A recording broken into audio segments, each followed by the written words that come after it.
Testing, testing. 1, 2, 3.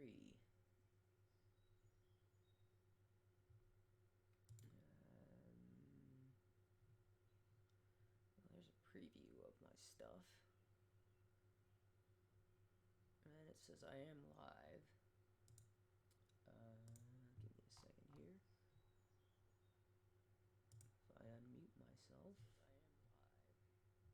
I'm really quiet for some reason. So, let's try to bump this up. Can you hear my computer in the background? Let's go all the way to 100 here. Can you hear my computer in the background? Well, why are these 100 here? Can you hear my computer in the background? Oh, and I'm gonna start to get some feedback here, so I gotta shut that off.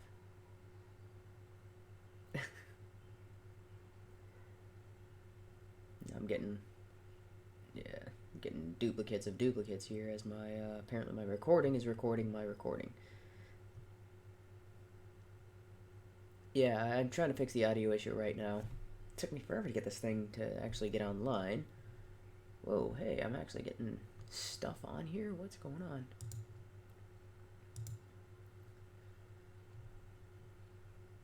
Wait. Well, let's see if I can figure out how to... Well, I just saw something pop up in the preview of live, and I don't see it anymore. Alright, I don't know why my preview is not displaying on the full screen. It's kind of hidden off to the bottom side. I was hoping that that would be kind of in the middle of the screen.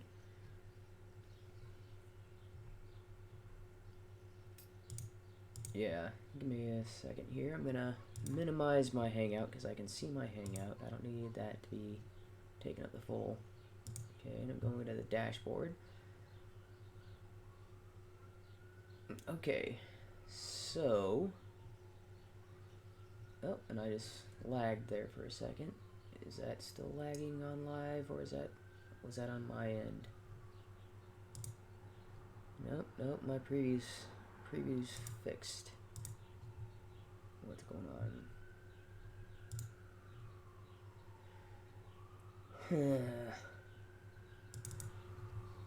What's going on? Alright, well, this is fun.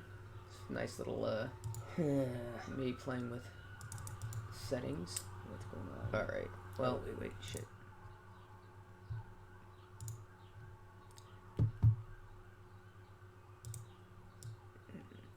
Alright. Well, hopefully this is entertaining. No, it's not entertaining. Why is my preview stuck? I can hear the audio changing, but nothing on the video is changing.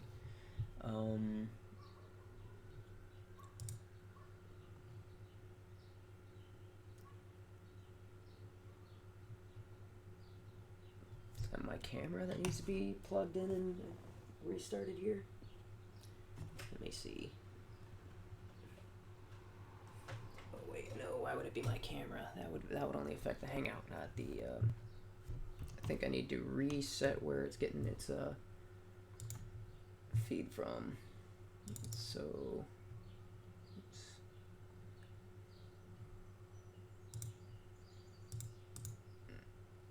There we go. So if I switch to something else, ooh, yeah, there's another.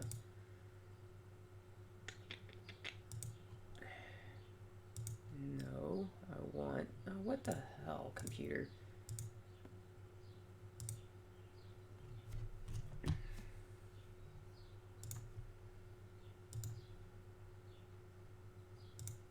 Yeah, you can kind of see the options that are there. And the option that was just there for my Google Hangouts is gone.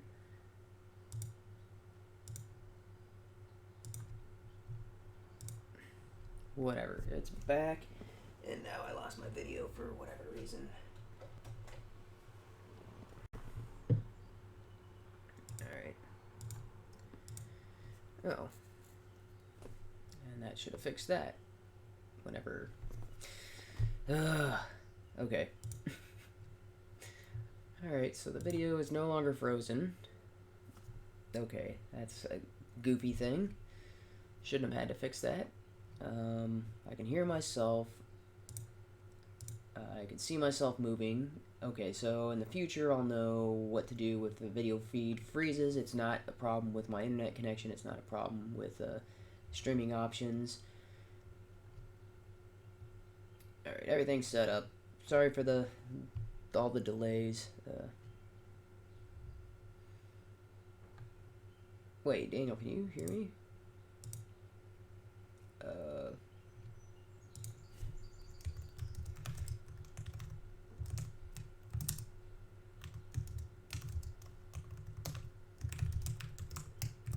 I'm not sure how I'm streaming live, because on my YouTube side it says that it is offline.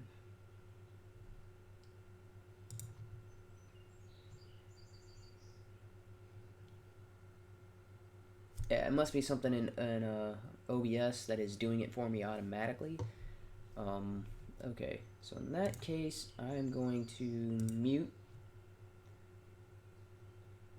Oh, dude, that is much cleaner interface. All right, I just realized what was going on with the chat there.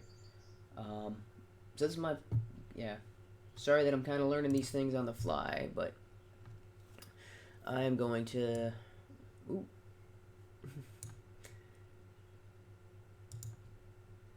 I'm gonna get rid of this guy.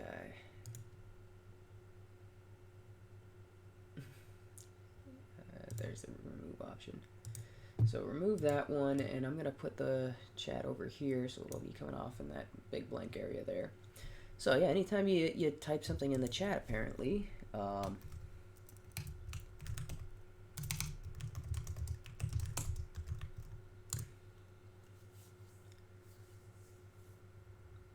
yeah, this is in the chat. Oh, that is a much cleaner interface, although probably a little too wide at the moment. Let's, okay, that is goofy. If you shrink it horizontally, it shrinks vertically, and if you expand it vertically, it also expands horizontally. It's a fixed size. That's dumb. I was hoping to narrow it and make it, but I guess it doesn't word wrap, because the regular chat would, but anyway.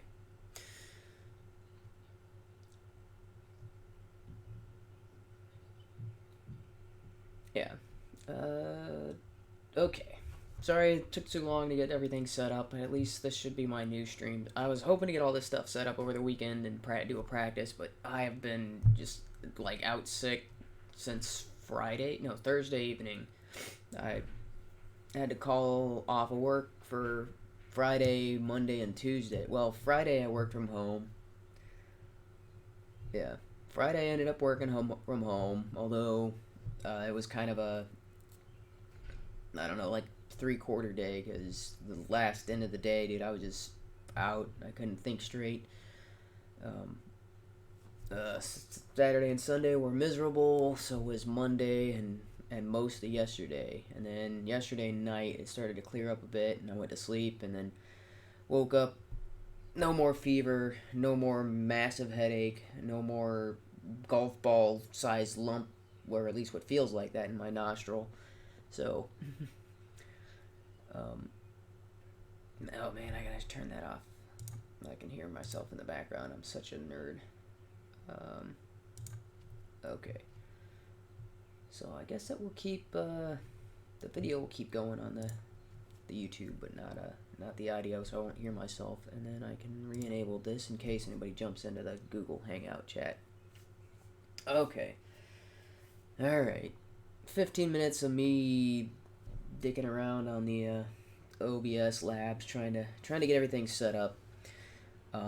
Issue I was having last time with this entire setup, I seem to have resolved as far as the audio issue.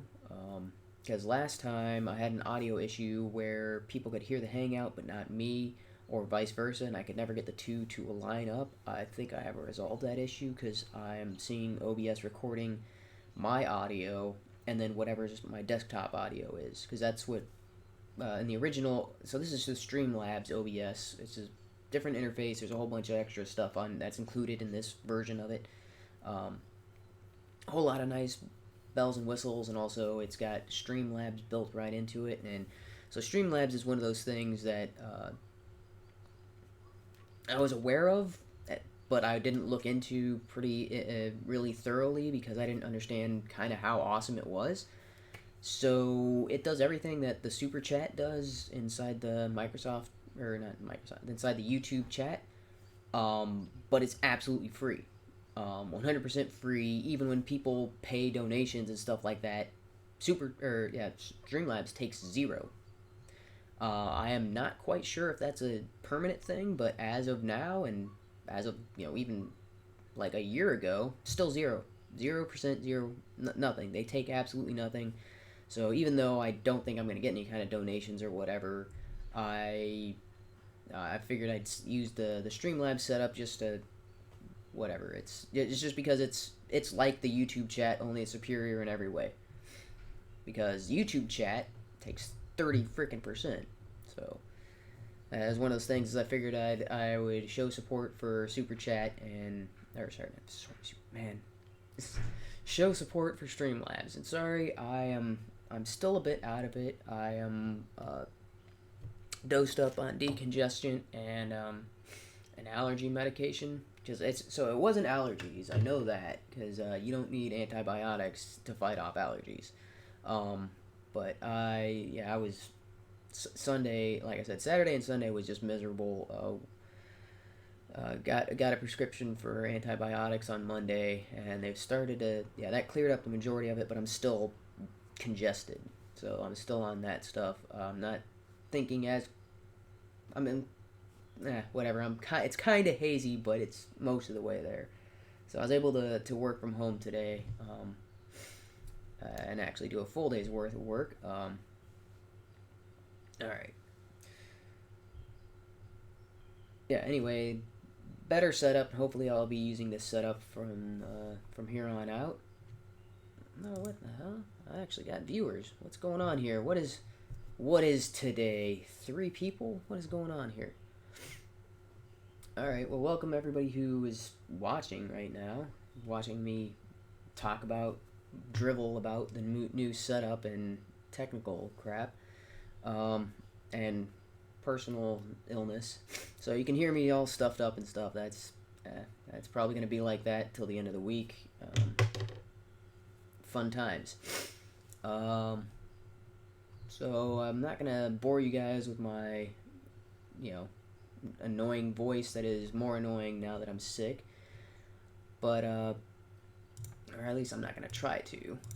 But there were some things that I wanted to talk about. So last week we kind of ended talking about me and my brother kind of ended because there was somebody asked in the chat about pro-life or pro-choice, and well, I just lost one. Whatever.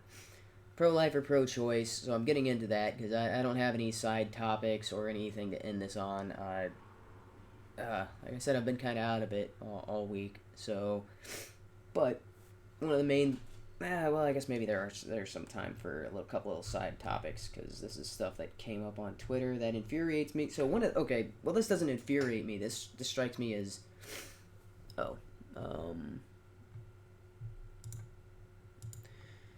yeah, let me... No. Actually... Give me a second there. That's not... I just broadcasted that, didn't I? Let me... mute that for a second. Yeah.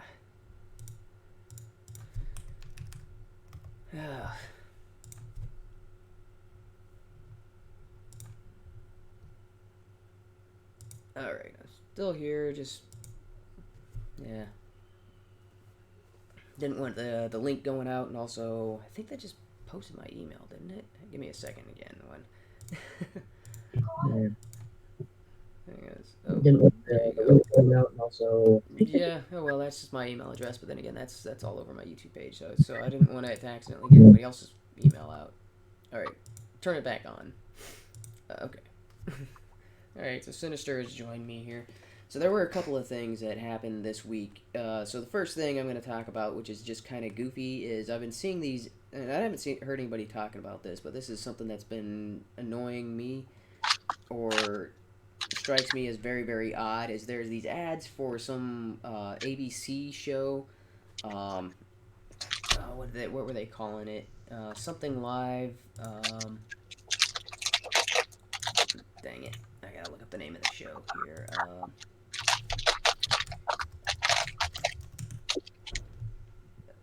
Yeah, so they're broadcasting that they're going to be live in front of a studio audience. Is the name of it, and they're talking about um, doing live episodes of All in the Family and the Jeffersons.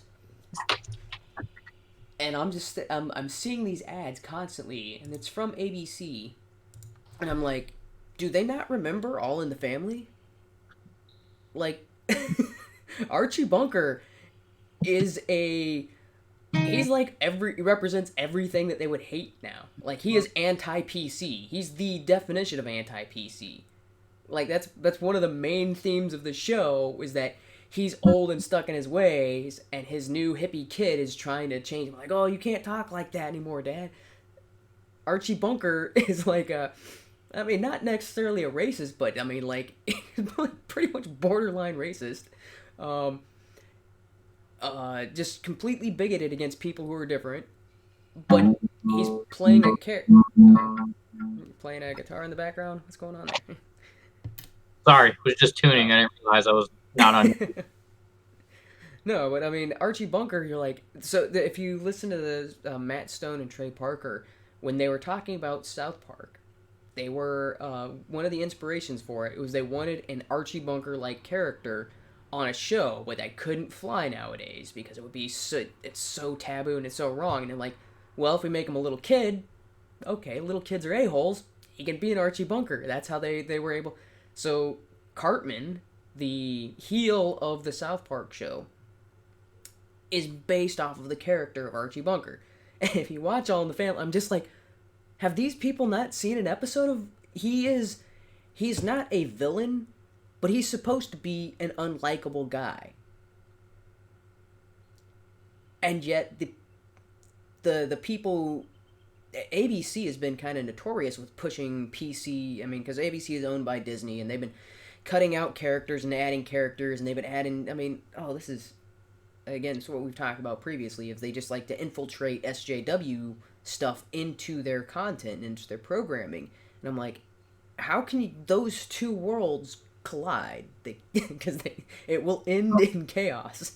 So I've heard of the show. I never really watched it. That was kind of... It's not out yet, but... you mean All in the Family, or yeah? All in the Family. I might have caught, Yeah. part of it here or there, but I wasn't into sitcoms when I was younger. Pretty much just action movies and cartoons. But I'm kind of wondering if this is ABC, right? This is a Disney subsidiary. They're kind of stuck with that PC culture. Oh, yeah. I think they are going to use him as the ignorant, kind of conservative, old school American type person. And he's going to be learning lessons. Oh. As in he's going to get schooled because he's not politically correct. Well, So it'll be a laugh at first because of how ignorant he is, but then he's going to, I never thought of it that way or something. Yeah. That would be how they could put a spin on it, still have a couple of laughs, and still have it all in the family. Yeah, well... If they have a character like that nowadays, I know that wouldn't fly. Well, so even though Archie Bunker was kind of an a-hole, he was... So Red Foreman is also kind of in that same character arc. Although Red Foreman didn't say anything that was outright, racist or whatever. So from that 70s show, Red Foreman, the dad, Oh, okay. Kind of like an Al Bundy type. Just a regular dude that just calls it like he sees it. Yeah. So Archie Bunker was the original like that. Although Archie Bunker took it one step further. And, I mean, I guess this show was out in the 60s and 70s, so it wasn't all that. It was kind of the norm. And, he was the... typical, that's the typical dad-like character, and he kept calling his son Meathead, played by Rob Reiner, because his son was a stupid hippie. And so actually Archie's character was that's, even though he's saying things that are now racist, at the time you're like, yeah, that's common sense. That's he's speaking. He's like, yeah, all these young kids are out of their minds, and he's kind of like the word of truth, which is, even though Al Bundy was kind of a lazy, kind of a what's like a lazy chauvinist, right? And but he was still kind of like, I don't know, necessarily a role model, but you're like, okay, that guy he's not a bad guy. And then Red Foreman is kind of a little more modern, because like Red Foreman was awesome. I don't know of anything. It's like, yeah, he's just kind of, yeah, tells people they're morons, and then and shows them how to do it right, and then says, go away, leave me alone, you're annoying. I was like, okay, that guy's awesome. That's kind of the father figure you would want for, right? It's like, yeah, that's what you think of, and you're like, okay, when you think of a dad, like, yeah, not this emotional hippie putting up with PC nonsense. And actually, that was, yeah. So all three of those characters are like, no, we're not buying into all this new crap that you guys are trying to shove down our throats. And that was kind of like the rallying cry. Like, yeah, even though these guys are lazy, they're not flawless characters or anything like that. But when they see something that's stupid or that everybody hates, yeah, they rally behind it. And they're like, yes, yeah. Tell that Darcy feminist that she can go and shove all her nonsense. It's like, yeah, these were the characters fighting back against the stupidity. So it seems kind of odd that ABC is kind of like, oh, see, we're gonna champion this. I'm like, yeah, they're gonna ruin it. Yeah. But it makes me was like, wait a minute, how you can't do the original show justice without trampling on all of your SJW flagpoles. Yeah, I mean, the way that Disney and ABC, well, I mean, because it is a subsidiary, they're trying to give that wholesome family vibe, but it's actually just PC preaching. Yeah. That's the only way I could see them pulling like that off. But even if they do, the of that show, it is not to pay homage; it is to bring about a form of nostalgia while still trying to preach PC. Yeah, but the other thing is, if they do that, they will still get run through the ringer by all the people saying, "Oh, how dare you even have that character like that to begin with?" It's one of those things. Is you can't even bring up these topics to show how stupid they are. They just don't want to hear them at all. They're like, how dare you even say that? And I'm like, well, you gotta say that to show how stupid and idiotic it is. But I mean, if they're going to have a guy to kind of put the blame on, they're going to have to show somebody what non-PC looks like, and then how wrong non-PC is. Well, I mean, yeah. I mean, I don't know. That's what they're going to have to do, but they don't accept those sorts of things. I mean, these are the same people who don't realize that actors are actors because this person is playing a role that they're not in real life. What? Yeah, that's every freaking actor that has ever existed. Yeah, I don't think they fly through space and shoot lasers out of her hands. Yeah, I'm pretty sure that that's not the case, but how dare she play a character that she isn't? Yeah, it's more of the whatever. I was thinking more of the Scarlett Johansson can't play a transgender, male to female because she isn't male to female in real life. Like, oh yeah, that. And you're like, she's an actress. She's playing a role. She doesn't have to be the thing, because if you have to be the thing to play the thing on screen, you have to be a legitimate racist to play a racist in a movie. That was my complaint with Monster. They should have got an actual ugly murderer instead of Charlize Theron. Yeah. That was messed up. Because you never look at Charlize Theron and you're like, dude, she's still hot, but... No, I'm just saying if they wanted to be a true-to-life role, they should have put an ad for an ugly murderer. Oh, yeah, and she's also not a lesbian, because in real life, she was married to a guy and had kids with him. So, and then the chick from Monster was a lesbian, so... Yep, so she didn't qualify for that role. Yep, shouldn't have played that role. Proper representation. Yeah, okay. So she got I think. A little side thing. Let me see what else was there that was kicking around before I get into the abortion stuff. Because, man, there's so much on the abortion thing. It is just driving me crazy how many stupid people there are chiming in on this. Did you have the milkshake kings on your list? Oh, no, but Burger King doubled down on that.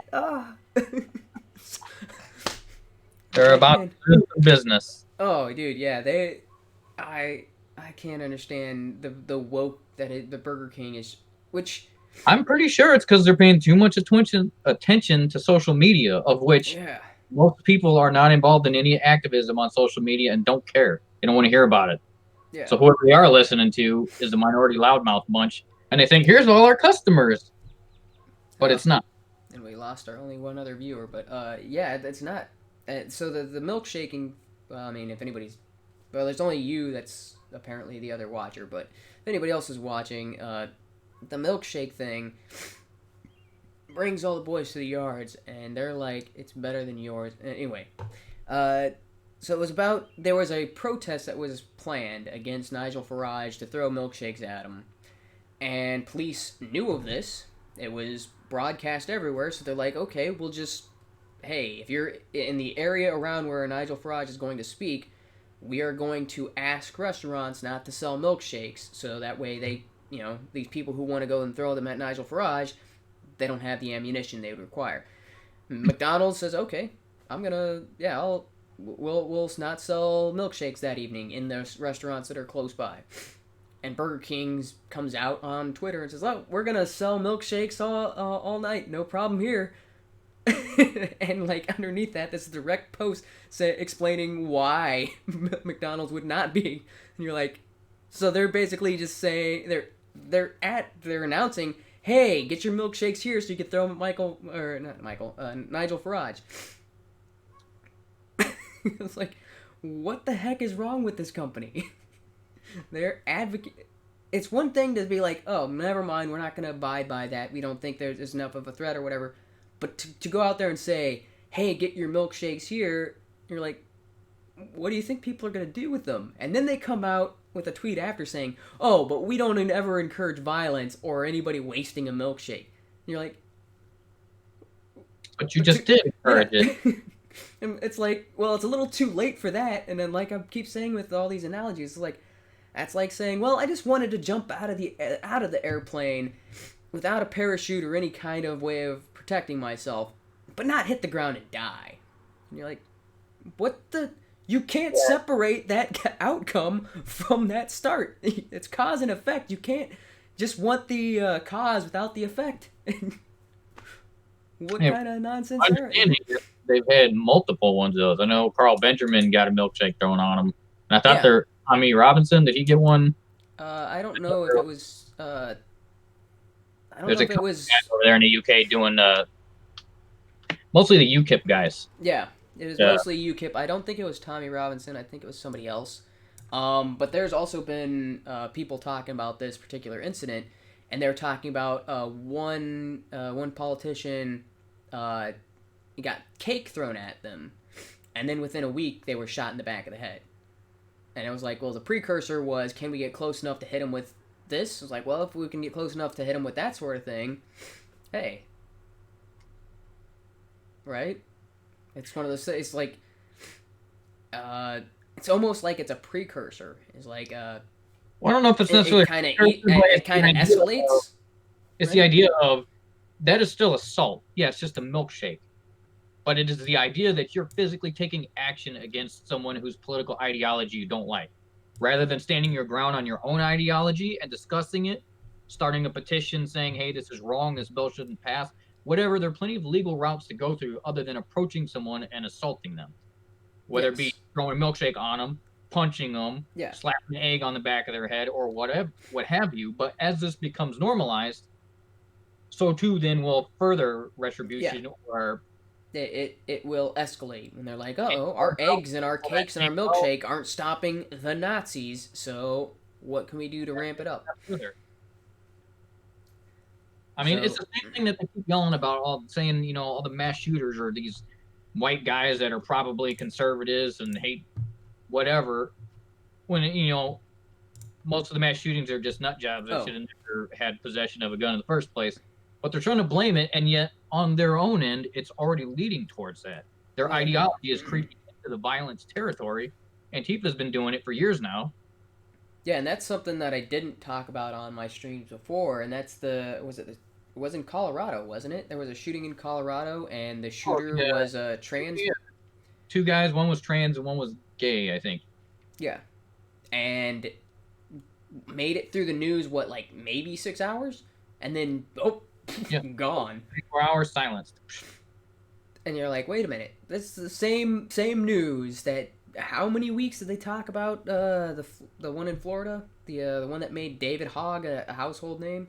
Oh, months. Yeah, months, and you're like, what?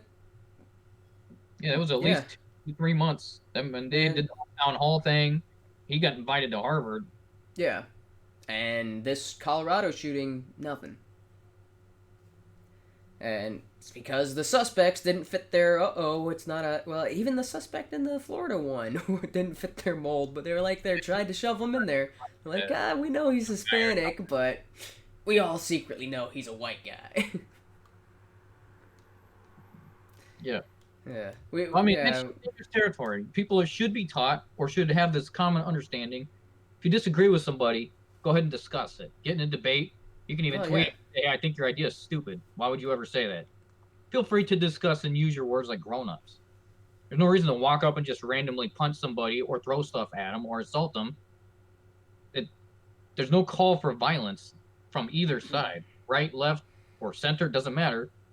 It's a discussion. It's a debate. It's an ideology. Yeah, but they don't want to talk about ideas because then That they'd have to actually think about their own ideas and they'd have to justify their ideas. And they don't like doing that because they're bad at it. Alright, let me move that around. Sorry. I'm going to set that over here. Sorry, just adjusting the screen. But yeah, they're bad at articulating their ideas, which is... Yeah, well, I guess maybe now...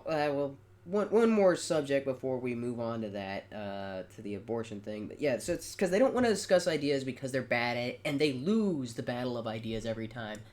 Which is why they resort to violence, because they are immature little kids. A little earlier today. So we were raised in a very heavy Christian background. We knew all the Bible stories. We knew what was sinful, what wasn't, what you're supposed to do, what you're supposed to say.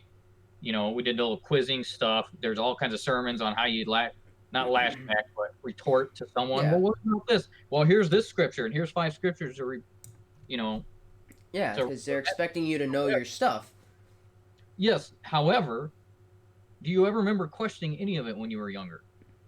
I didn't question it till I got towards the end of high school and started thinking, wait a minute, some of this stuff we're being taught isn't actually in those scriptures. And that's not what I'm reading. I mean, we had weird stuff like 3/4 length sleeves. That has nothing to do with the Bible. Yeah. Not allowed to wear a pair of shorts until I was 12. It has nothing to do with the Bible. I understand it's supposed to be based off of modesty, but whose opinion of modesty? Yeah. And it's very subjective to whoever the leader of the church is. So at some point, that's the whole reason I kind of backed out of organized religion and just decided I'll read the Bible on my own and interpret it myself. Now, I don't think any of those people had bad intentions. I'm not blaming anybody from our upbringing. And I think, again, most of the people from our entire upbringing in church are really good people. Good intentions, good lives, good-willed. But I couldn't be a robot that sat and just said, yep, this is the way things are, and this is the way I'm going to grow up, and this is what I'm going to believe. I had to question everything at some point.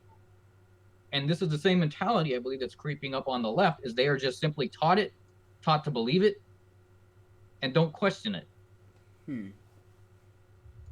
And when they do start to rebut, or when they hear something that contradicts theirs, they go after it. You hear from everybody until you ask them a question that they don't know how to respond to, and then you can see their brain just fry. They just, it doesn't click. They start having an existential dilemma, and they just either get violent or turn and walk away. Yeah, I've seen that a lot in the abortion debate because you bring up whatever you're bringing up, and then they counter, and then you're like, okay, well, that's expected. And then, so you knock that down, and you're like, okay, well, that's completely irrelevant, and here's the dismissal of it and why that's a completely wrong response. And that's not even the core of the argument, because the core of the argument should always be, is it a living being that has the right to life? That's the crux. Once you decide on that, then all of their other stuff is all, it's all smoke and mirrors, it's all mind tricks and all that sort of thing. But then you bring up why it must be why it must be a life and why they can't distinguish between the born and the unborn, and yet they keep trying to make this distinction. And whenever you bring up an argument they haven't heard, well, then they just go off on these crazy ridiculous things. You're like, wait a minute, who was talking about that? Nobody in this conversation. It's like their computer program, and you gave them data that they weren't expecting, and now they're like, well, I don't know what to do, and they freak out and they go down and they're like, that you use the exception. We got some other kind of path that we must follow, because just going down a pre-programmed something or other, even though it has nothing to do with what you did. It's got electrolytes. Yeah, but what are electrolytes? This is what plants crave. Yeah. Yeah, but why? Because it's electrolytes. They're just repeating argument. Like, what does that argument have to do with what we're talking about right now? Absolutely nothing.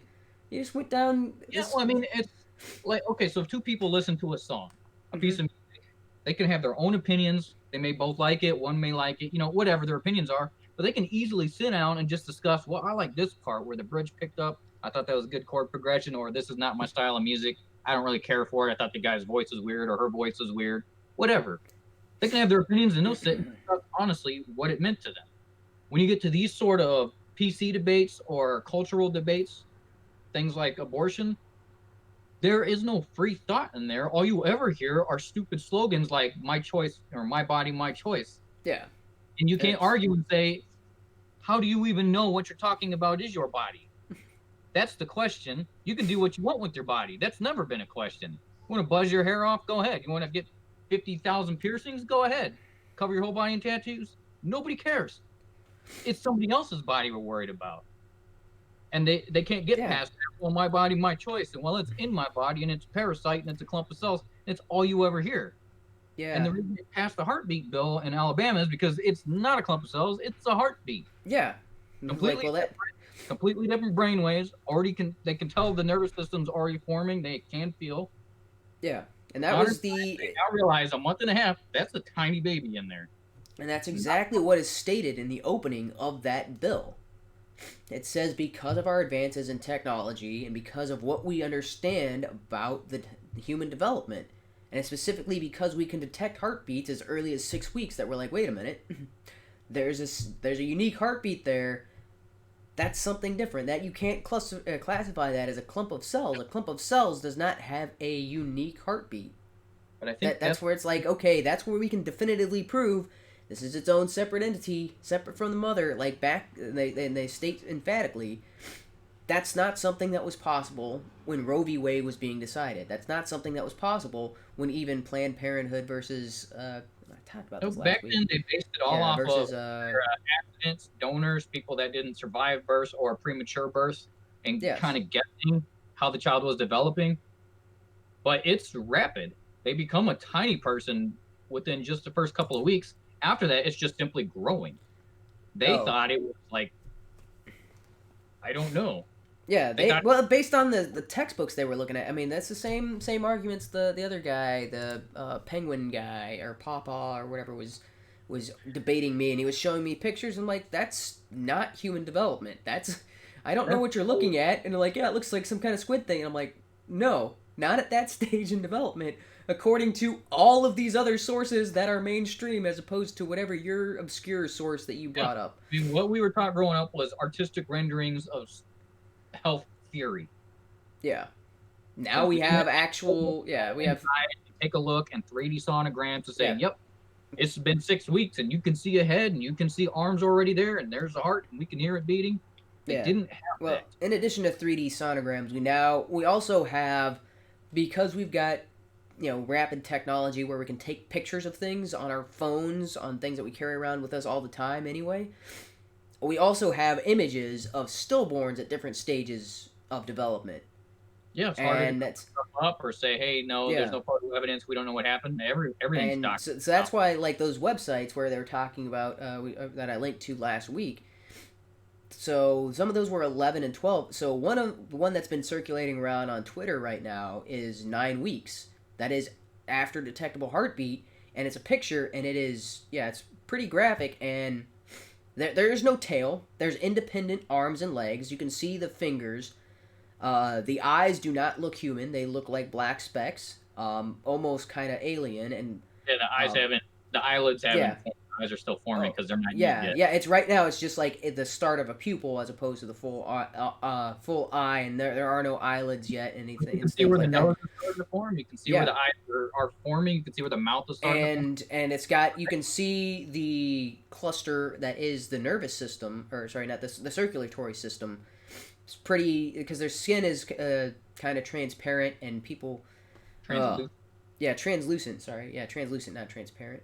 Translucent, so you can see their circulatory system, and you can yeah, so you can make out where the heart is. It's very very tiny, but you're like, okay, that the I don't know if you haven't been on Twitter, but the number of replies to that are just outright monstrous, and that's one of that's what I was like, okay, that's going to be the subject today, even though I'm tired of bringing it up. I'm tired of talking about this subject, but these people are so there's people talking about throwing it up to the fridge like it's a splat hand, and you're like, what? That was a human life, you absolute. I mean, I understand there's At that point, you kind of need to take it with a grain of salt. yeah Those are internet trolls, and the same way that yeah there's internet trolls from conservatives trolling, all these SJW videos.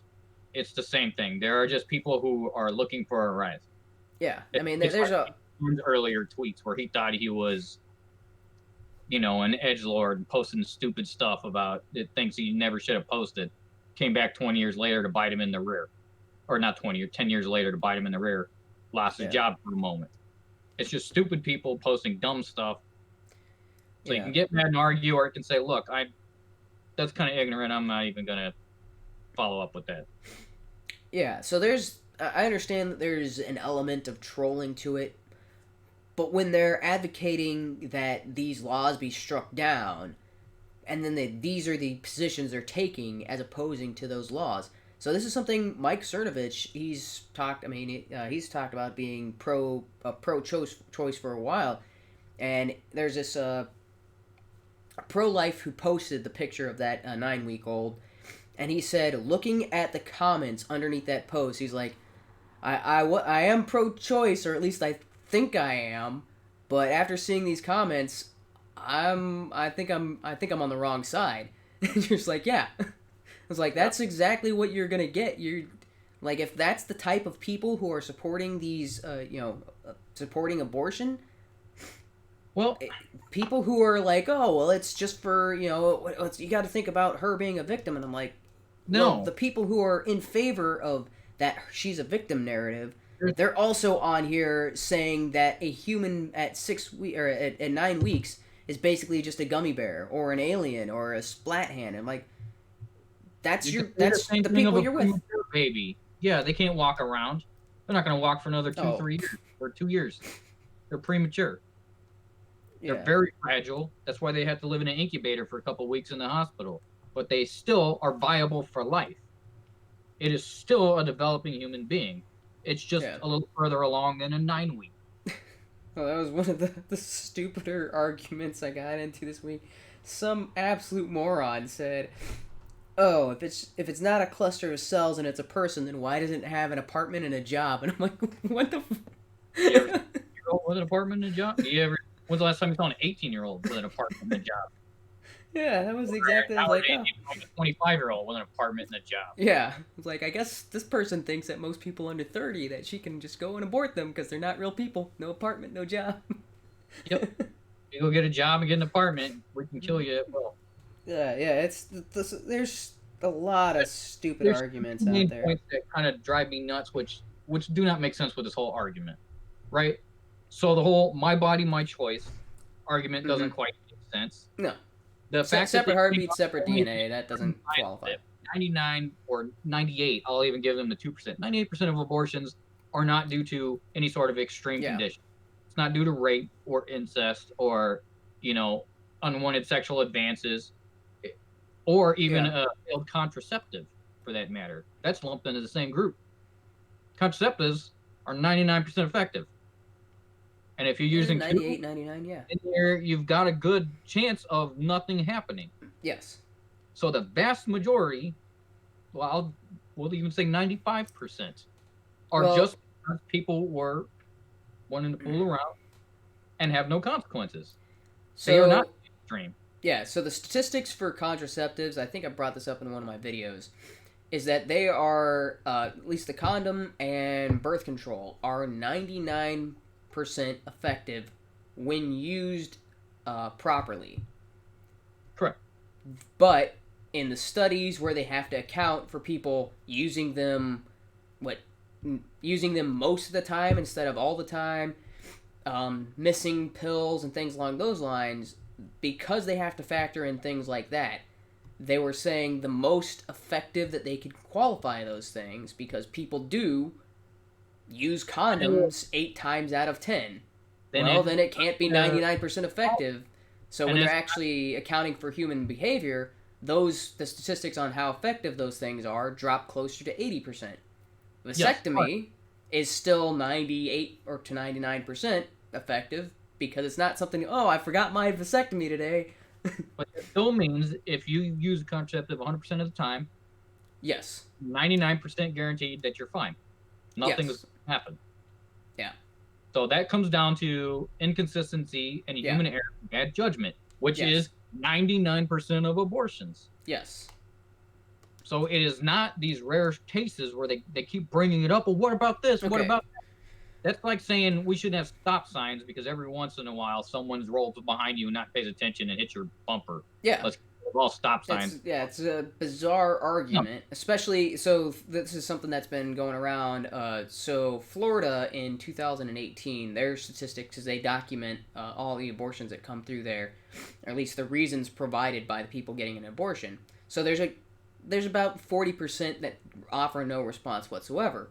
But of the other 60% that respond, they still classify the whole group, they give each one a percentage, but out of that, the only ones who outright came forward about rape and incest incidents was 0.16% or 0.17%.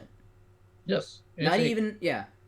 0.17 accounts for all of the rape and incest incidents in Florida last year. Now, so because I did the math on this pretty recently, and I think I have that Excel spreadsheet still up.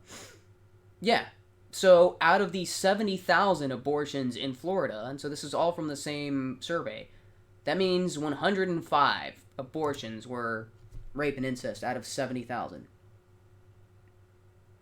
And I don't think anybody's arguing about those. That's something definitely to discuss. I don't have my mind made up about that. Yeah, so that's the so if you're talking about the 1 to 2% are situations where you're like, okay, yeah, here's the area where we could possibly discuss whether abortion should be allowed or not. Less than so there's actually around 1 to 1.5. Well, actually, let's see if it's 15%. What's 2% minus 15? What is that? 1.85. So like, well, let's round because it's not quite 2%. So let's say 1.7 ish of all abortions are for medical reasons, which I am in complete. Yeah, if it's medical reasons, it has to be done. It's one of those things like, yeah, it's not good. It's not something that should be, be shout your abortion sort of thing. But if it comes down to the baby's going to die or the mother's going to die and then the baby's going to die, abortions can be medically necessary. The medical necessary is probably about 1.7-ish of % of all abortions. I mean, based on what we're the statistics we're getting from Florida. Cases that keep getting brought up equate to less than 3%. Yes. Even with the hefty 5% increase, which I gave it, that's 950,000 abortions per year that are not necessary. Yes. Shouldn't have to be done. Shouldn't be done, period. 950,000 people. Yes. So the fact that they're looking at those little exceptions and like, yeah, we're making exceptions for medical emergencies. All of these bills that are passed, all these heartbeat bills, they all make exceptions for medical emergencies. So you can't even put those in the. So the only groups you have are the rape and incest, which you're talking about less than 0.2% across the U.S. based on the figures that we have from. So we've got figures U.S. wide from 2014.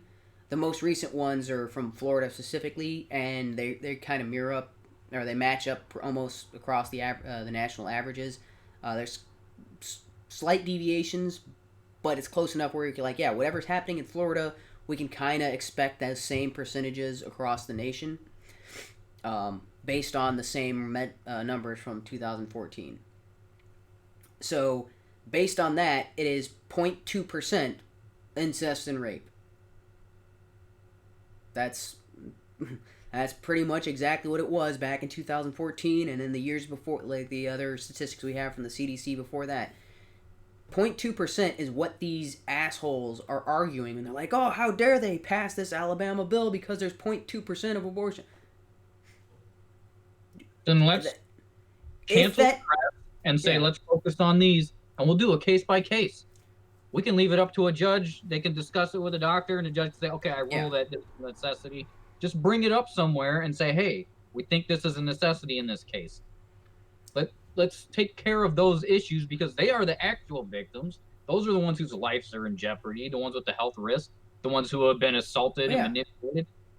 I feel for them, but everybody else who just wanted to go have some fun with no consequences, suck it up. Yeah, well, I mean, yeah, like I said, all these bills already account for the people who have medical emergencies. So make better the people who are arguing in favor of abortion, they are ignoring the 99%, or I get 98% that are doing it for reasons other than rape and medical emergencies, and they are focusing entirely on the 0.2% for rape and incest, and you're like, that's where I'm like, I'm just frustrated out of my mind. I'm like, you can't look at the 0.2% and act as if that is a valid reflection on the 98%. Yeah. You are looking at that's not even a standard deviation. No. I don't know. So I do find that point frustrating. They're focusing on that tiny bit and saying, well, are you going to cancel all that? And nobody brings that up. You're not going to go to any sort of Republican senator or Republican congressperson and say, hey, what are your thoughts? Oh, 0, none, never allowed ever. I don't care if their mom's going to die. Nobody acts like that. Yeah. Nobody said that. Nobody's been advocating that for decades. And that's what the opposition acts like. They're like, oh, you want to limit it. You want to help all these poor and helpless people. You want to not allow them abortion. I'm like, what? They're not poor and helpless. They went and did the deed. Yeah, it's the idea that they're perpetual victims. Like they had no responsibility in this, which is why they go to the cases of rape and incest when they're talking about abortion, because they actually didn't have a choice in the matter. Out of all the ones listed, like the medical emergencies, well, they may have made the choice to get pregnant. The rape and incest, they had absolutely no choice. They're just helpless victims. They had no choice in the matter. And you're like, why do you keep focusing on the group that had no choice? It's because you think all people who are pregnant had no choice. It's part of that victim mentality. Oh, you're all just a perpetual victim. That's why we need to grant you these things that you wouldn't have otherwise. A crackhead saying, I got addicted to crack. I had no choice. I couldn't help it. I'm addicted. Oh, yeah. Well, why did you do it in the first place? Just don't do it, and then nothing will happen. Yeah. But it's trying to remove accountability from these people. Yeah. That's why they focus just on these extreme, would be anecdotal or would be negligible statistically. Granted, it's not negligible because we're talking about actual people. Now, so I understand the arguments. It's okay, rape and incest. I understand arguments and like, oh yeah, well then you're forcing them to carry their rapist's child and all that sort of thing. There's emotional scars. From that, I get it. I get that. For them, I would rather carry through and at least consider adoption or maybe a family member, and I can't look at them. Someone else needs to take care. I'd rather that, so at least the kid gets a chance at life. It's not the kid's fault. Yeah. So I so understand. I am against incest and abortion being valid reasons, or sorry, incest and rape being valid reasons for an abortion. And I've made this argument as clear as I can make it, and yet for some reason people look at me like oh, you're a monster. Like this more recent guy. This is actually uh, Basil, who was on these streams before, being outright insane. Well, just idiotic, but also insane considering this. Yeah, because so I've made this point pretty clear on these streams. So or at least I hopefully I have.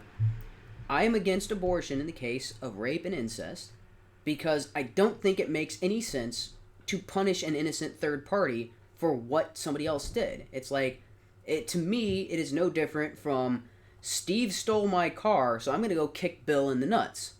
What? Well, I'm this random stranger raped me, so I'm going to take it out on my child. What? That to me that makes absolutely no sense. So you've got a situation where there are three individuals involved: the rapist, the victim, and then the victim's child. And it's like the rapist creates a victim, and then the victim creates a secondary victim in her child. How does that logically make that? It's to me that is two wrongs don't make a right. But that seems to be the mentality. It's like, oh well, just eliminating the child that came out of rape, that'll fix the situation. I'm like, no, that doesn't. That makes the situation worse, or at least Yeah, from what I can somebody's tell. dead.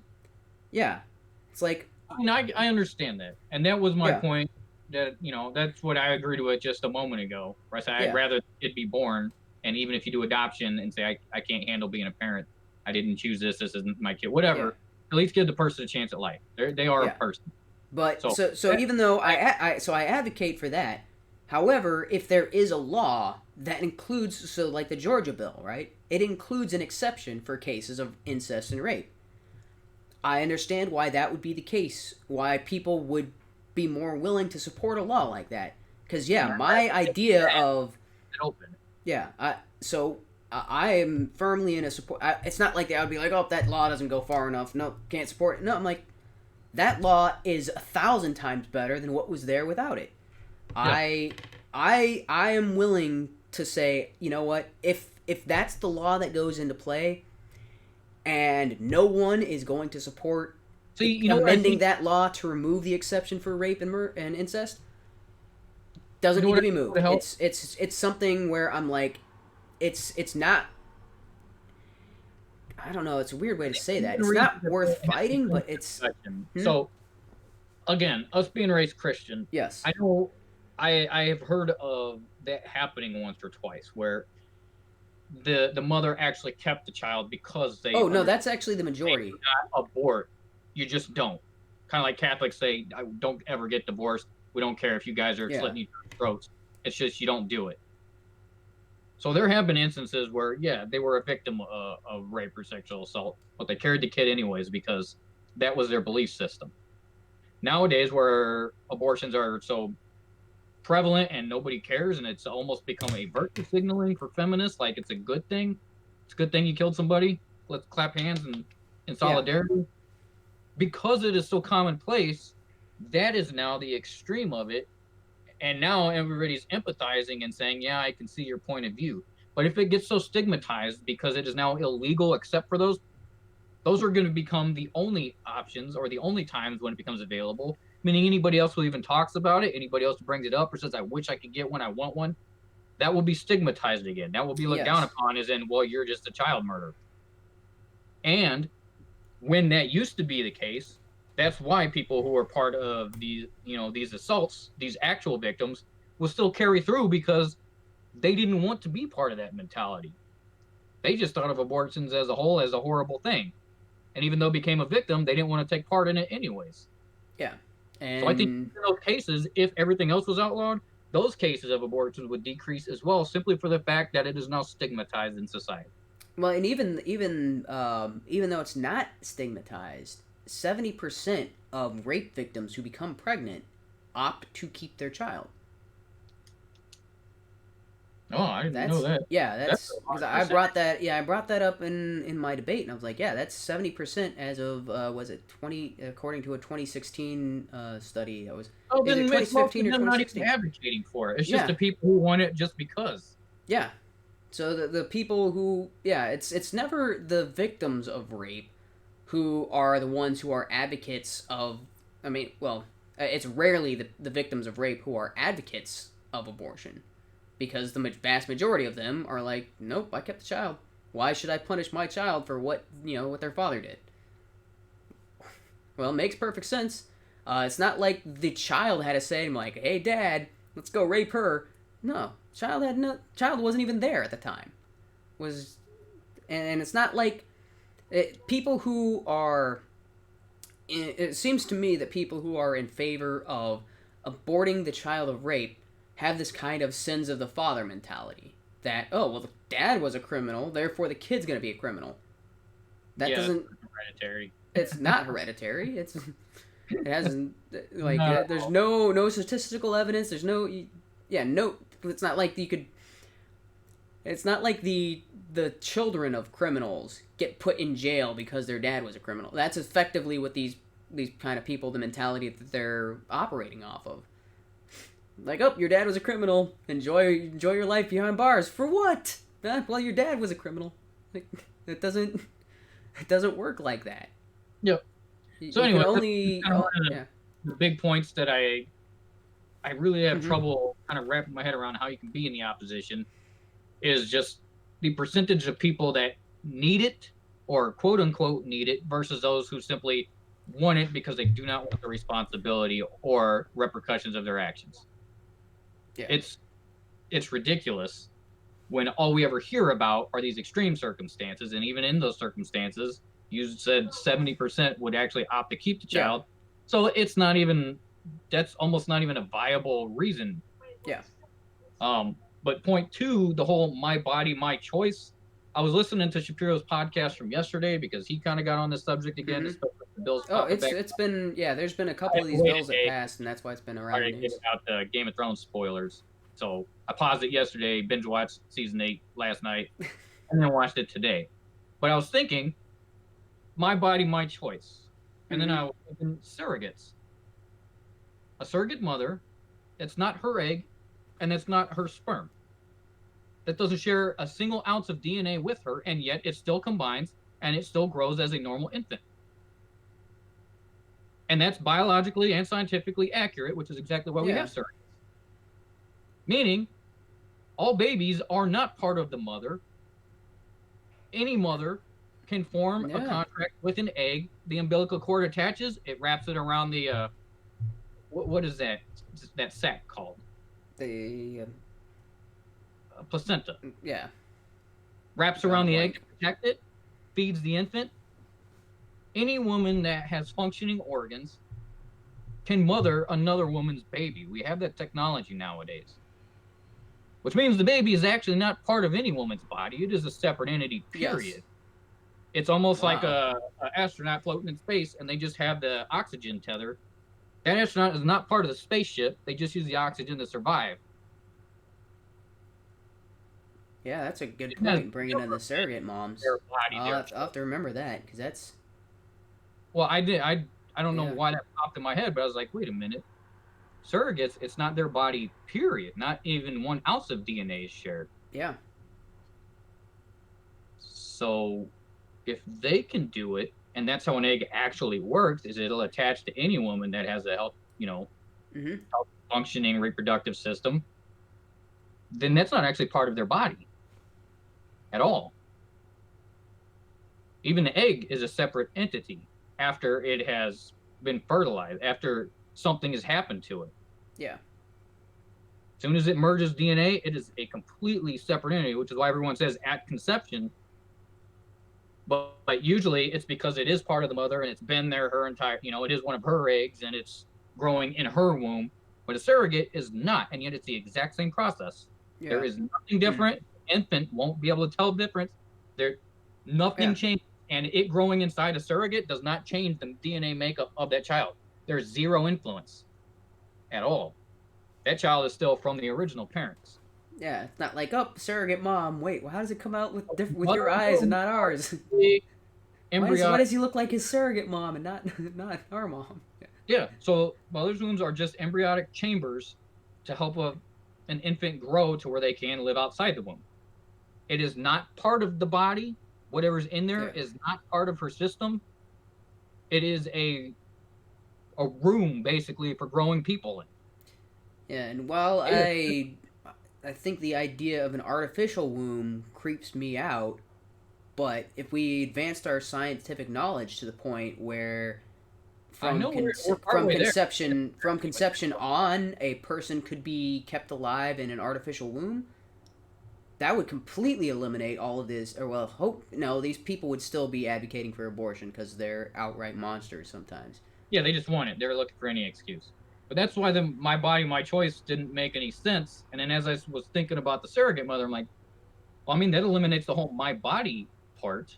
Yeah. And yet, if a surrogate decided, So you know what, I changed my mind, I don't want this baby, they can go get an abortion.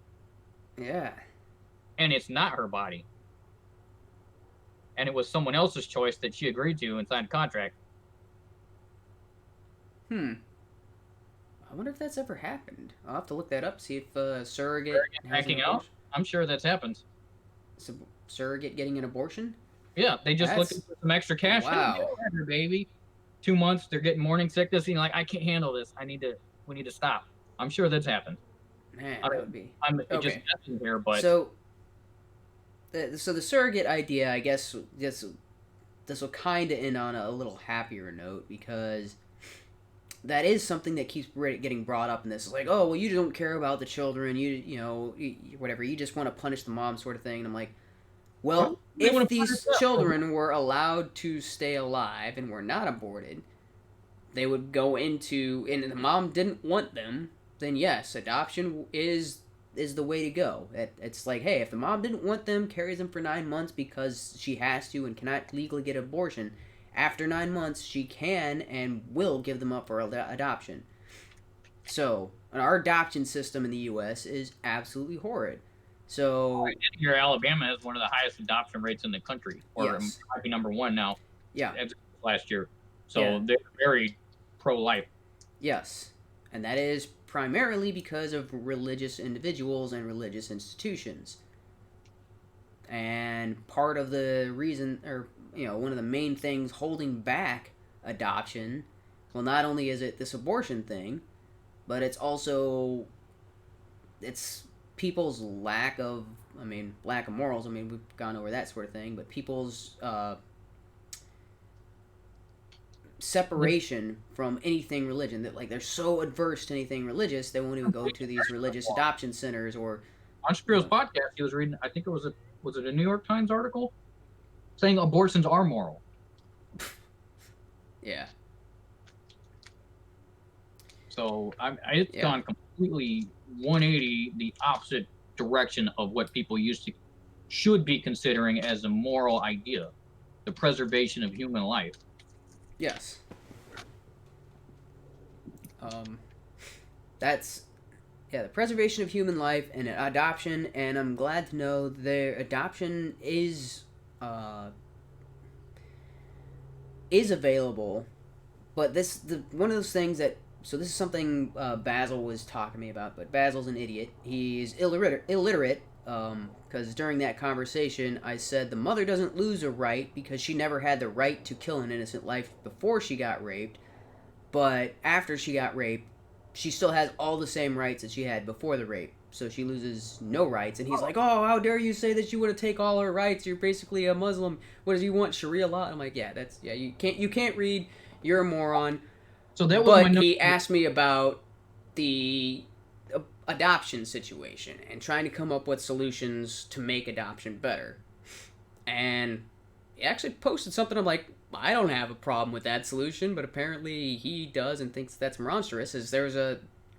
In Brazil, they have what's similar to a fashion show, but rather than selling stupid, ridiculous outfits, they have children that are looking for parents to adopt them, go out and parade, and they have a really good adoption rate, and you're like, So it's like a little orphan runway. yeah, Little Orphan Runway, and I'm like, I don't have a problem with that.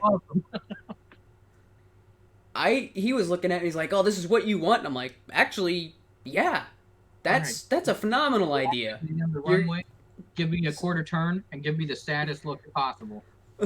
Come back this way. yeah, you would have people like, oh no, I want that child, and like fighting each other to adopt a kid. I need that kid. They can come live with me. They look amazing. Grow up, they're gonna have the best life. Like if you look at adoption centers now, it's a couple goes in to the adoption center, and they get paraded in front of the kids, and you're like, well, that's gonna take forever. It's like they go and look at each child individual, maybe interact with them, or like. But it's completely opposite. You're like, wait a minute, who cares about the parent? The parents are there's a lot of parent people willing to be parents out there.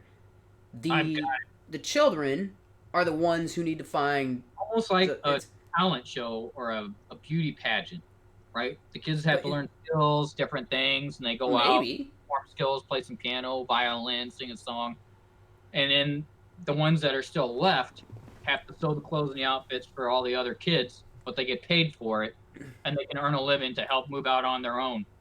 Yeah, I mean, there's all kinds of things, but unfortunately, but there'll be some strong people when they grow up. Yeah, but I like the idea in Brazil where it's like, it's not the parents coming to adopt the children that are looked on as like something rare, and like, no, that's not very rare. There's more parents out there than there are children to be adopted. The problem right now is our adoption system, which kind of it's a kind of reversed incentive.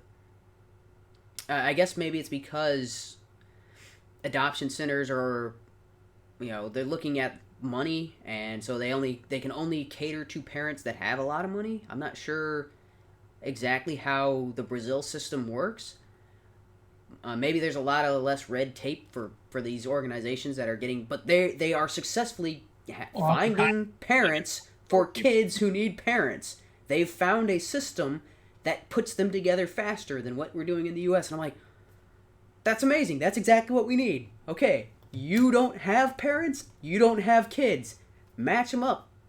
We need a system to get them together faster. I'm like, the sooner they can get through the system, the sooner they can get parents that'll actually treat them right. That's what we need. So if the way to do that is these adoption fashion shows, then that's the way to do it. Help the kids get a family faster. And I would probably also put a limit on adoptions.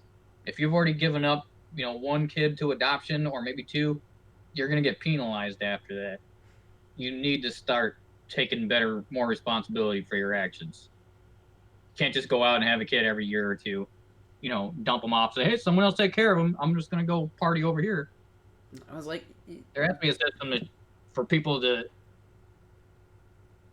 It used to be common knowledge in the U.S. You shouldn't be engaging in that activity till you're ready to go out and find a wife or get married, to start taking responsibility for your own life. I understand young people's hormones and stuff, and slip-ups happen, but as people became more quote-unquote liberated, this has become a massive issue. Because now activity starts kind of mid-teens? Earlier than that? And it's applauded, and hey, great, and they're exploring themselves. They are ruining their futures, and the only way they can see out of it is by murdering someone. Yeah, that's the future we've built. And it's very tragic for the babies that are being aborted, but it's also tragic for the people that grew up with this mentality, thinking that they're supposed to go out, they're supposed to live a frivolous life, they're supposed to go out and have 50, 60, 80 different partners because freedom. And they do not understand the jeopardy they're putting other lives and themselves. It's ridiculous. But if we can at least drop the legality of it and make it much harder to obtain something like that, I think that's going to be a slap in the face to people just running around doing whatever they want and say, you need to start making better choices because this is going to hurt a lot more now. And it's putting that personal responsibility on people. Be an adult. And if we saw this, how many abortions are there a year? Like, there's over 1 million in the U.S. Yeah, over 1 million per year. If we saw an influx of 900,000 children to the adoption centers or to our foster system, somebody would have to wise up and be like, "Yeah, we've got to fix this. We've got to cut out the red tape. We've got to streamline this and make it easier for parents who want children and are unable to have them, or or just because there's a lot of religious people who they already have families, but they're willing to go out of their way to adopt and add to that family. Yeah, to help kids. Yeah. So that happens all the time of people going out of their way to adopt more children than they can have physically to add them to their family. I mean, sometimes that ends in terrible tragedy when it's the lesbian couple that drives their family off a cliff, but thankfully that is again the minority of people adopting. Yeah. So the majority of people adopting actually lead their kids to better lives than they could have in the foster care system. And I've known actually a lot of them, and yeah, in every instance of somebody who I know who adopted more than once was religious. I had a supervisor in the Air Force, very religious guy. He had 8 kids. Only 2 of them were biological. I used to live with a couple that they went to our church. They were one of the guys led the children's ministry there. They had 3 adopted kids. 3, right? Yeah, it was 3. I think so. Yeah, 3 adopted kids. 3. I think I meant 2. Oh wait, no, 3. Never mind, Yeah. 3. Yeah. I forgot. Yep. Yeah, so they had 3 adopted kids, and I'm like that because they were happy. They were a family. Nobody would say those aren't your kids. Yeah. Nobody would dare say that because that was their kids. And if I remember correctly, one of their kids also at least one of them adopted as well from the same place that they were an orphan at. So the oldest one, he and his wife adopted from the same orphanage that he was an orphan at. Oh, that's awesome. I'm like, dude, hopefully they continue that. That's awesome. And that's one of the things I'm planning on doing whenever I find someone willing to put up with this. Yeah, whenever I find a good woman and we have a family, that's one of the things I'm like, yeah, I want to adopt. How do we do? I would like to also have biological kids, but if that's not possible or if that's not whatever, adoption. I'm definitely gonna do that. So that's one of those things. I'm not gonna do that as a single guy living in a 1-room apartment. That's and then but furthering the conversation.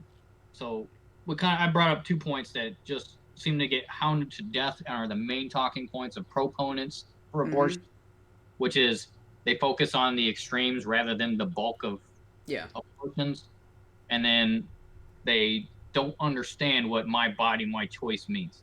They had a choice before they took action. They had a choice before they partnered up. They had a choice whether or not to use contraceptive. They had tons of choices before they ever became pregnant. And just with that surrogate thinking in mind, a baby will attach to any womb it's in. Because that's how a surrogate mother works. Yep. So that doesn't specifically mean it is your body. In fact, that kind of means it's absolutely not your body. It is a completely separate entity that you are hosting to help keep alive. Even if it is your own kid, it's still the same principle. But number 3 is with you're violating my rights. And they're now even saying it's a constitutional right because Roe v. Wade. They do not understand what a right is. Nope. A right is something you're born with. It is just something that is innate to you without anything else. You're alive, so you have the right to live. You exist, so you have the right to exist along with everybody else. You do not have the right to harm someone because they shouldn't have the right to harm you. You have the right to exist without someone taking your property or harming you, stealing from you. Those are rights. You have the right to speak because you have a voice. You can speak words. You have a mind. You're intelligent thinking. You have that right because you're born with it. You do not have a right to tattoos. That's just an option. You want to go do it? Go ahead. Tattoo parlor says, no, you're not 18. You don't have a right to go in there and demand a tattoo. It's not a right. You don't have a right to bear children. It is something we as humans can do, but it doesn't mean that everybody is going to birth children. Therefore, it is, well, let me rephrase that. It is not something that is mandatory or that everyone has at birth.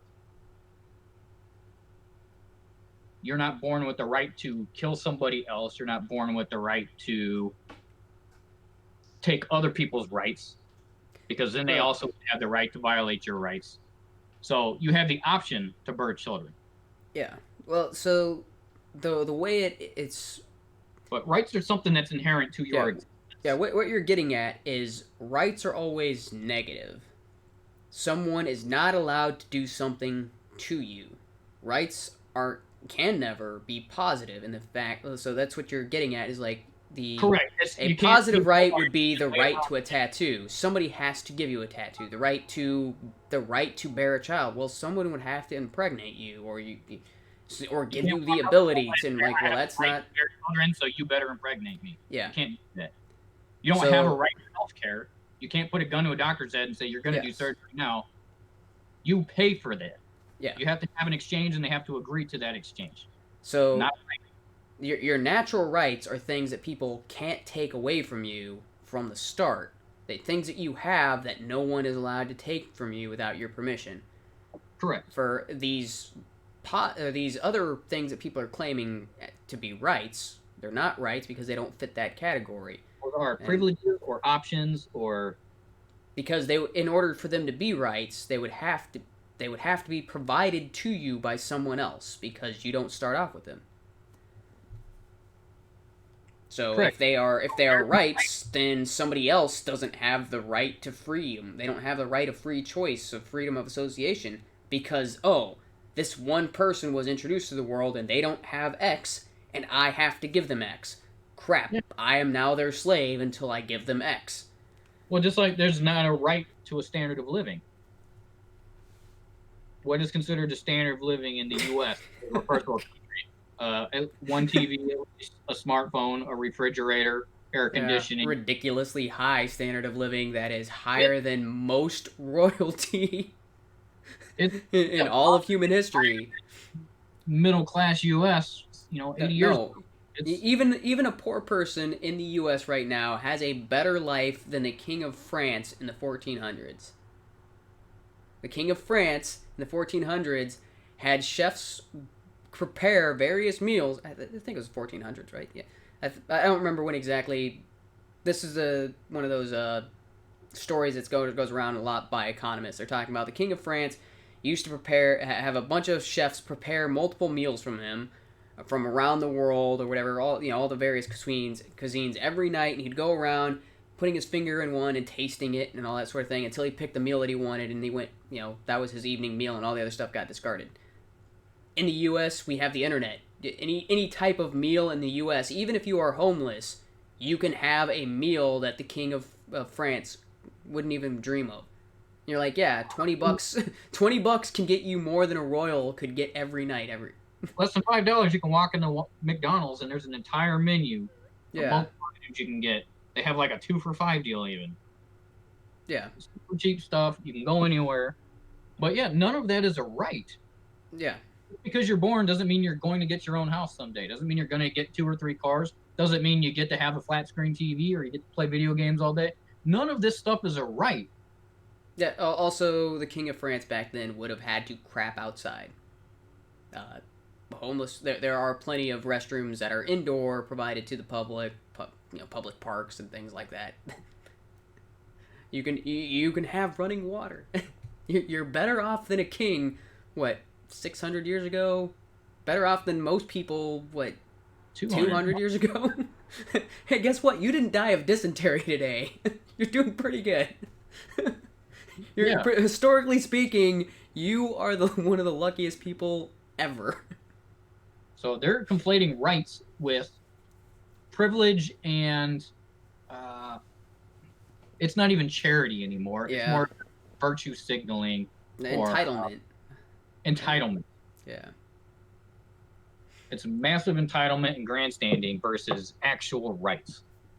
Constitution was just there to protect what we already had to begin with because they Yes. declared we hold these truths to be self-evident because it's self-evident. It's already there. We didn't even have to find it. It's just there. We didn't make it up. So we're going to base our government around protecting what you already have. That's it. We're not guaranteed that you get an income. We're not going to guarantee that you have a job. We're not going to guarantee that we're going to provide Social Security so you can have retirement. That should never been a government's job. Those are not rights. Nobody has a right to that. You work for it. You do have the right to pursue it. So that's explicitly stated in our Declaration of Independence. You have the right to pursue those things. Retirement. You do not have the right to force anybody to do that. So you do not have the right to force people to pay for your abortions. You don't have a right to go kill somebody else just because you wanted to go have some fun. None of those are rights. That's very, yeah, and that's morph your body. You have to go pay a doctor who's willing to do that. It is not a right. You want to split your tongue in half? Fine, find a doctor who can do that. But that's not a right. Your body, fine, but it's not a right. Yes. And that was the crux of the argument that I was having today with this Basil guy, and yeah. So, done with him. He's pretty much an illiterate moron based on the conversation. And the fact that he compared my perspective as like with Sharia, and I'm like, but in Sharia, if a woman gets raped, she gets stoned. So if she's pregnant, they just killed her and the baby. Yes. What the F? Well, again, I think it's just heavy indoctrination because we were even hearing this stuff back in the 80s when I was growing up. This all started, in the 60s, 70s? Yeah. And Planned Parenthood.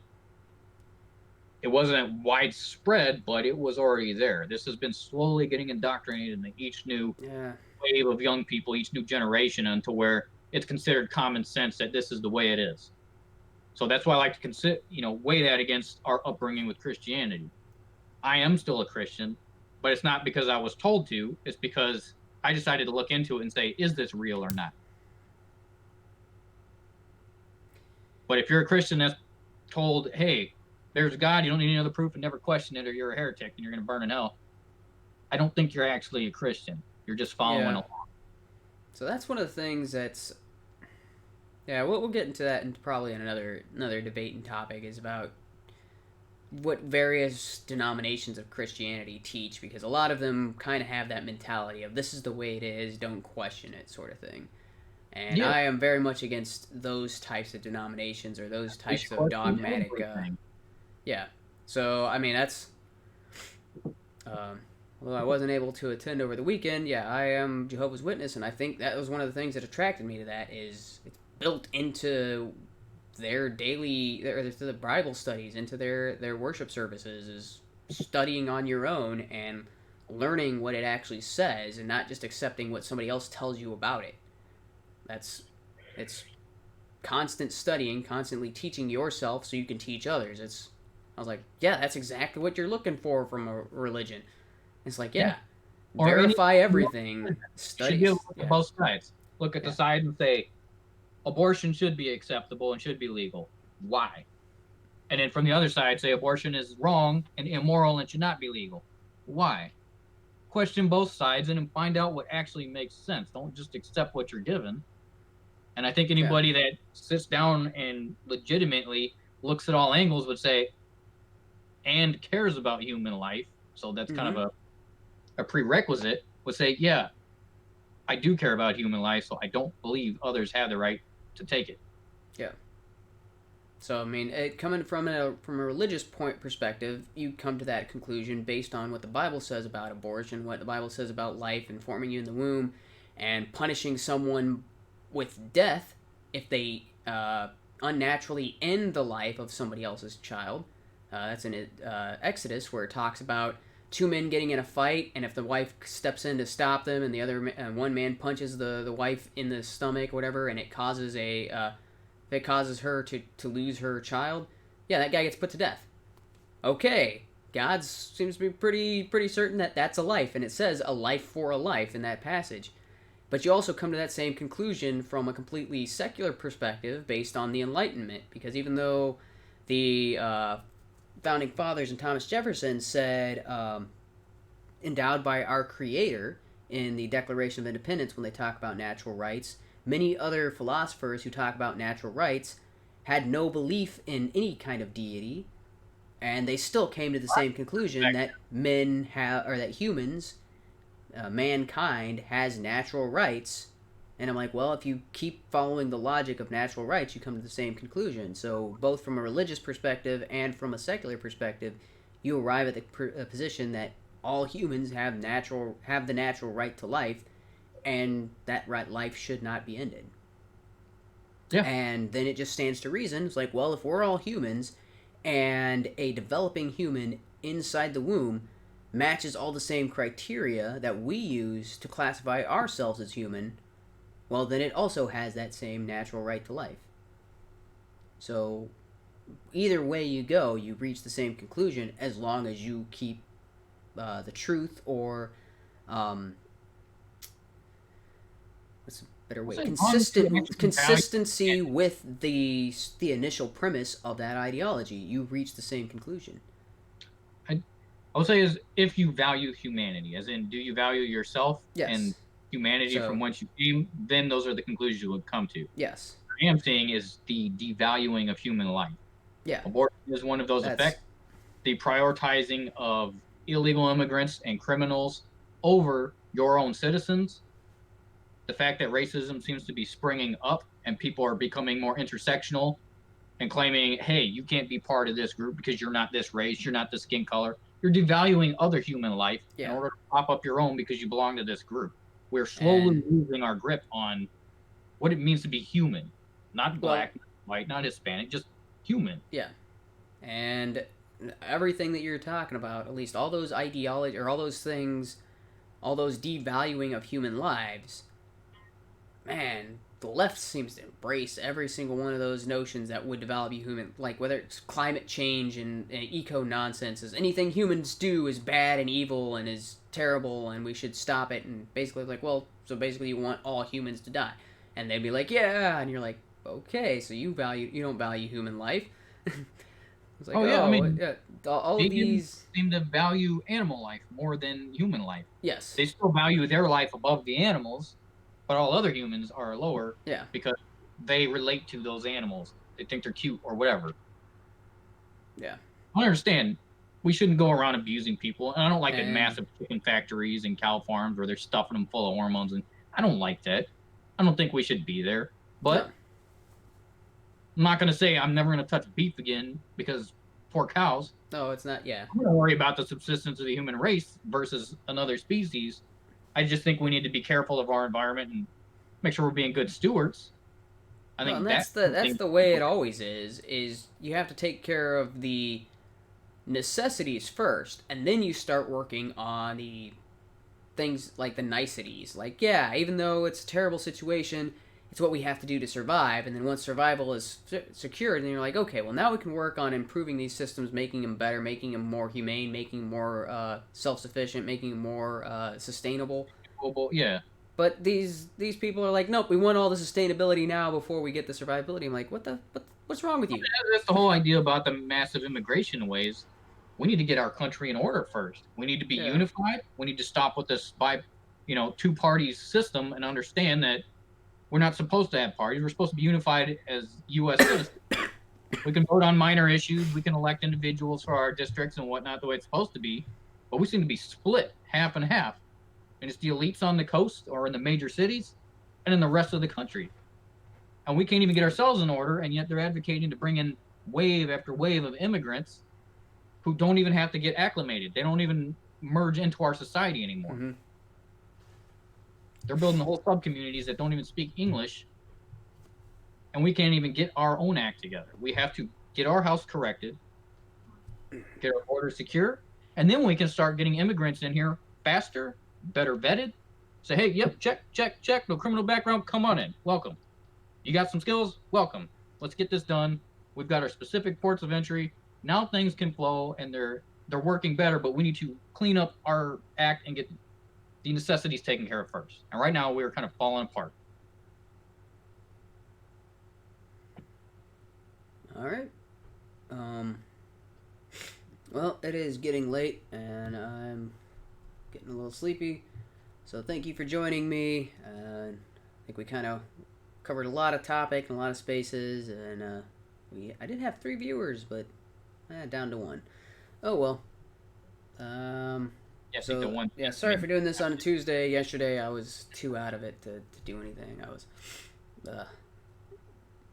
All right, but you still normally going to try Tuesdays? Yeah, still supposed to be doing weekly Tuesdays. So thanks for anybody who ends up watching this. Thanks for joining us on the HUMANe Mind. This was what?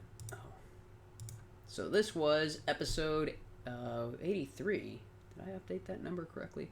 Is that a lamp you're turning on? What? The extra light source? Extra light. Is that a lamp or what is that? You just turned it off. Where's the light coming from? You just turned it off. Behind me? No, in front of you. Oh, that's the screen. I switched screens. I guess that makes it like super bright. Yeah, because I mean the whole stream, your face is a little dark till you go to that screen and I can see everything clear. I'm like, oh, there you are. I thought you were turning on the lamp. Guess I should have had that on the full time. Yeah, so this was 83, and I called it Death Rattles of the Rattle Killers. Because that's basically, it's kind of hyperbole about the baby killers, because I mean, technically fetuses are not babies, although they are children. That's basically because of the way the word baby has changed. Fetus used to mean it's the exact same thing as a baby, but words have changed. Child and fetus and baby are all child is interchangeable with baby, child is interchangeable with fetus. And fetus is interchangeable with offspring because that's actually what it means, offspring. So anyway, so it's a little bit of hyperbole on the death rattle thing, or rattle killers and the death rattle. It's the reason they're getting so extreme in the hyperbole, and like this has been on the news for weeks now, is because these laws are getting passed and they are sustaining. They are spread through the country. Yeah. People are going to start waking up and saying these laws actually make sense and they're working, and they don't come to their state. And these crazy people who don't want to have responsibility, they're seeing it as a, oh, we need to stop this immediately. Hopefully this will be a conversation that we won't have to have in a couple of years, because people will be so used to it. To me, in my mind, these most recent bills are along the same lines as the Emancipation Proclamation. You're getting these people that are uproarious about how dare you take our rights, and I'm like, well, that's exactly what slave owners were saying. How dare you take our rights? And I'm like, well, you don't have the right to enslave anybody, and you don't have the right to kill a baby. So the fact that these laws are going into place and stopping you, you can fight it all you want. You can be, mad and angry and have these shouting matches about it. But in the end, this is going to go. Sorry, what? So in the end, we're correcting a wrong. Yeah, correcting a wrong, and in the end, people will look at this and be like, abortion, what's wrong with you? In the same way that we look at slavery and be like, slavery, what? Who would want that in the U.S.? It'd be like, hopefully we get to the day where it's like, yeah, abortion, wait, why would you want to kill your baby? That would be an amazing thing, and hopefully that happens in the next couple of years, the more states adopt these heartbeat bills. Oh, yeah, last point I would make on that, none of this has to do with trying to oppress women. No one's trying to say what women can and cannot do with their bodies. Nobody sure? This is preservation of young, innocent lives that are already conceived, they're already growing, they're developing, they're already building their own life force, and they're being ended. It has nothing to do with whatever else someone wants to do with their body. So nobody cares about oppressing women. That hasn't been a thing not in my lifetime. Doesn't exist here in the U.S. In fact, we do have laws to protect women's rights, specifically from that type of oppression, and they've been in effect for decades, if not longer. This has nothing to do with controlling women. It is trying to preserve human life. So that was my final point on that. All right. Well, I will. That's gonna be the end of the stream. So I will see you next Tuesday.